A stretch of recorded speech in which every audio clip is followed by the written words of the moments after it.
মাক দেউতাক হোৱাৰ মুহূৰ্তত সন্তান জন্ম দিয়াটো সহজ কথা। জটিল কথাটো হৈছে জন্মৰ পিছত উপযুক্ত জীৱনী শিক্ষাৰে গঢ়ি তোলাটো।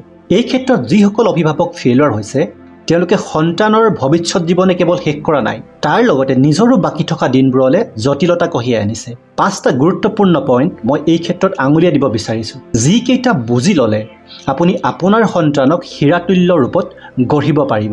নম্বৰ 1, সমীক্ষা অনুসৰি 40% ভাৰতীয় অভিভাৱকে নিজৰ সন্তানৰ আচৰণ বুজিবলৈ সমৰ্থ নহয়, যাৰ পৰিণতিস্বৰূপে শিশু এটাই কান্দোন বা চিঞৰৰ দ্বাৰা ইমোশ্যনেল বিস্ফোৰণ ঘটায়।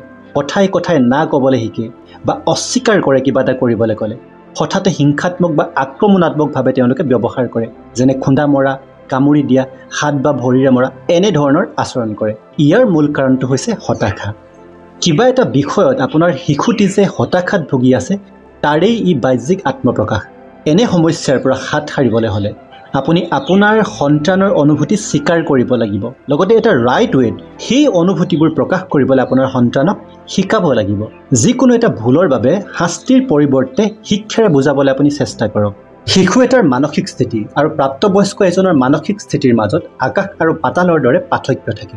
আপুনি যিমানেই গালি-গালাজ আৰু শাস্তি দিব সিমানেই জেদি আৰু চেলেঞ্জিং হৈ পৰিব আপোনাৰ সন্তানটি। শাসন যদি বেছিকৈ কৰে তেনেহ'লে ডিপ্ৰেশ্যনতো ভুগিব পাৰে।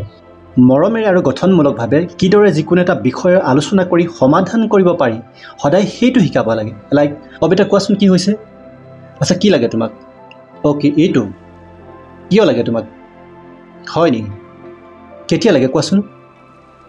ক'ৰ পৰা আনিম ভাবিছা কিবা? আচ্ছা এইটোৱে ঠিক আছে নে ইয়াতকৈ আৰু ভাল কিবা আছে? তুমি চাইছিলা ভালদৰে? হয় নেকি? ঠিক আছে তেনেহ'লে মাক আহিবলৈ দিয়া, আমি গোটেইকেইজনে বহি আলোচনা কৰি ল'ম, তাৰপিছত আমি ডিচিশ্যন ল'ম, ঠিক আছে? অ'কে দিয়া। এনেদৰে যদি আপুনি এটা কথা বতৰাৰ এনভাইৰনমেণ্ট প্ৰস্তুত কৰে ঘৰত, কি কাৰণে আপোনাৰ শিশুটিয়ে হতাশাত ভুগিব এবাৰ নিজেই ভাবি চাওকচোন। কোনো অভিযোগ নকৰাকৈ যিকোনো এটা বিষয় খুব সহজভাৱে আৰু গঠনমূলকভাৱে আলোচনা কৰি ফাইনেল ডিচিশ্যন এটা কেনেকৈ ল'ব লাগে সেইটো যদি আপুনি মৰমেৰে আৰু আচৰণৰ দ্বাৰা ৰেগুলাৰলি দেখুৱাই থাকে, আপোনাৰ সন্তানটি বিপথে কেনেকৈ পৰিচালিত হ'ব আপুনি নিজেই ভাবি চাওকচোন এবাৰ। নম্বৰ 2, স্ক্ৰীন টাইম কমোৱা। কোনোবা এদিন আপোনাৰ শিশুটিয়ে খাদ্য খাবলৈ নিবিচৰাত আপুনি যে তাক মোবাইলটো হাতত দি কিবা কিবি দেখুৱাই খাদ্য খোৱাৰ প্ৰচেছটো যি আৰম্ভ কৰি দিলে সেইটো অভ্যাস হৈ গ'ল পিছলৈ, আৰু তাৰপিছত মোবাইল মেনিয়া। 6 মাহৰ পিছত শিশু এটাক মাকৰ গাখীৰৰ বাহিৰে অন্য বস্তু খাবলৈ শিকোৱা হয়, আৰু সেই প্ৰথম কামটো আপুনি শিকাওঁতেই ধ্যানস্থ হৈ কাম কৰিবলৈ শিকোৱাৰ পৰিৱৰ্তে অন্যমনস্ক হৈ কাম কৰিবলৈ শিকাইছে। আৰু সেই সন্তানটিৰ পৰা ভৱিষ্যতে আপুনি কি ভাল ফল আশা কৰিব, যাৰ জীৱনৰ বেছিক প্ৰগ্ৰেমিঙে আপুনি ৱৰ্ছভাৱে কৰিলে। যিকোনো ক্ষেত্ৰত আপোনাৰ সন্তানটি যে পিছপৰা তাৰ কাৰণ আচলতে তেওঁ নহয়, আপুনিহে। কাৰণ আপুনিয়ে তেওঁক তেনেদৰে পাৰফৰ্ম কৰিবৰ কাৰণে অলৰেডি প্ৰগ্ৰেম কৰি দিছে। হয়, অন্যমনস্ক হৈ কাম কৰাৰ প্ৰগ্ৰেমিং। চ' আৰম্ভণিৰ পৰা এইটো শৃংখলাবদ্ধভাৱে ফিক্স কৰক যে আপোনাৰ সন্তানে কিমান সময় মোবাইল চাব আৰু কি চাব। বিশেষকৈ লাৰ্ণিং আৰু ফান কিবা কিবি চোৱাৰ অভ্যাস গঢ়ি তোলক। যিটি চাবলৈ আপুনি মুক্তভাৱে এৰি দিলে তাৰ পৰিণতি কি হ'ব আপুনি ভালদৰে বুজি পায়। নম্বৰ 3, ৰুটিনবিহীনভাৱে যিকোনো কাম কৰিবলৈ এৰি দিয়াৰ বাবে আপোনাৰ সন্তানে জীৱনত কোনোদিনে ডিচিপ্লিনৰ মূল্য বুজি নাপায়, আৰু ডিচিপ্লিনৰ অবিহনে যে জীৱনৰ কোনো ক্ষেত্ৰতে সফলতা আহৰণ কৰিব নোৱাৰি সেই কথা আপুনি চাগে হৃদয়ংগম কৰিবই পৰা নাই। যিবোৰ ভুল আপুনি নিজৰ জীৱনত কৰি গ'ল সেইবোৰ ভুল আপোনাৰ সন্তানৰ ক্ষেত্ৰত আকৌ নকৰিব।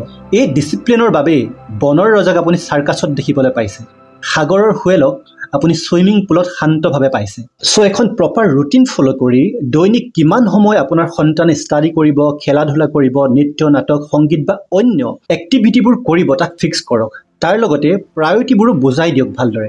এই ক্ষেত্ৰত আপুনি ৰেগুলাৰলি 15 পৰা 20 মিনিট অনলি নিজৰ সন্তানক সময় দিয়ক, বাকী সকলোবোৰ বাদ দি। সন্তানতকৈ ডাঙৰ সম্পত্তি পৃথিৱীত একোৱেই নাই এজন অভিভাৱকৰ বাবে। যদি 15 পৰা 20 মিনিট প্ৰাইভেট টাইম আপুনি প্ৰতিদিনে দিব নোৱাৰে, 15-20 বছৰৰ পিছত আপোনাৰ সন্তানটি কোনোদিনে আপোনাৰ হৈ নাথাকে। আপোনাক অমান্য কৰি আপুনি নজনাকৈ সি লুকাই চুৰ কৰি হ'লেও বহুত নকৰিবলগীয়া কাম কৰিব। হাতত সময় থাকোঁতেই আপোনাৰ সন্তানক আপুনি সময়, সমাজ আৰু সত্য চিনিব পৰাকৈ গঢ়ি তোলক। নম্বৰ 4, একাডেমিক ছেশ্যন চলি থকাৰ সময়ছোৱাত আপোনাৰ সন্তানে অত্যাধিক একাডেমিক প্ৰেছাৰ কিবা ল'ব লগা হৈছে নেকি, নে অন্য কিবা এক্সটাৰ্নেল ফেক্টৰে তেখেতক ক্ষতি সাধন কৰিছে নেকি, এইবোৰ সদায় আপুনি মনিটৰিং কৰাটো প্ৰয়োজনীয়। কোনোবা এটা বিষয়ত যদি ভাল পাৰফৰ্ম কৰিব পৰা নাই, উইকনেছবোৰ আইডেণ্টিফাই কৰি তাক ফিক্স কৰিবলৈ ট্ৰাই কৰক। আপোনাৰ সন্তানৰ ব্ৰেইনৰ কোনটো লাৰ্ণিং মেকানিজম ষ্ট্ৰং হয় ভিজুৱেল লাৰ্ণিং নে অডিঅ' লাৰ্ণিং নে অডিঅ' ভিজুৱেল লাৰ্ণিং সেইটো হিচাপে আপুনি প্ৰগ্ৰেমবোৰ ডিজাইন কৰক। সমস্যা এটা হ'লে প্ৰথমে খং বা গালি গালাজ কৰি চিধাই মাৰপিট নকৰিব, তাৰ ৰুট কজটো জানিবলৈ চেষ্টা কৰক, তেতিয়াহে আপুনি সমাধান কৰিব পাৰিব। নাম্বাৰ 5, আপোনাৰ সন্তানক আৱেগবোৰ কেনেকৈ প্ৰকাশ কৰিব লাগে সেইটো শিকোৱাটো বিশেষকৈ প্ৰয়োজনীয়। শিশু এটাই নাজানে খং, ভয় বা ডিসএপইণ্টমেণ্টবোৰ কেনেকৈ এক্সপ্ৰেছ কৰে। চ' ইম'চনেল এৱাৰনেছৰ বিষয়ে শিকোৱাটো অত্যন্ত গুৰুত্বপূৰ্ণ। শিশু এটাই যে সাধাৰণ মানুহতকৈ অস্বাভাৱিক ধৰণে আচৰণ কৰে, ইয়াৰ মূল কাৰণ এইটোৱেই।